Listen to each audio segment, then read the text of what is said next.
Turista pán Alexander si pred časom všimol, že okolo bývalého kláštora Mariánska Čeľaď, ktorý dlhé roky chátral, sa začalo niečo diať. Vidíme, že vlastník podniká kroky, ktoré v nás turistoch vzbudzujú miernu radosť a nádej, že by sme sa mohli v priebehu 10-ročia snáď dočkať jeho obnovy. Vlastníkom objektu je Trnavská arcidiecéza. Jej hovorca nám uviedol, že vzhľadom na opakované prípady vandalizmu a rozkradania materiálu museli pristúpiť k posilneniu ochrany objektu kláštora. Ide o oplotenie a zabezpečenie kontroly nad objektom a okolím objektu. Počas našej návštevy je vidieť, že areál už prechádza zmenami.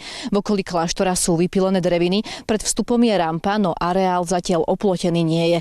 Podľa turistického sprievodcu má tento objekt veľký potenciál pre cestovný ruch, aj kvôli blízkosti Podhajskej, ktorú navštevujú nielen domáci, ale aj zahraniční turisti. Jednak ako ubytovacie kapacity, možno ako kúpeľný cestovný ruch. Vieme, že mnísi, keď tam obývali túto Mariánsku Čeľaď, tak tam mali kúpele vlastne zriadené. Mali tam aj botanickú záhradu napríklad. Aj toto obnoviť teoreticky, keby sa to obnovilo, tak to by mohla byť možnosť. Michalík dodáva, že v blízkosti je tiež hustá sieť cyklociest, ktoré nie sú cyklisticky náročné a v objekte bývalého kláštora by mohla vzniknúť napríklad požičovňa bicyklov. Nejde o nejaké ťažké kopcovité terény, alebo takú príjemnú cyklistiku po rovinke alebo parukatine.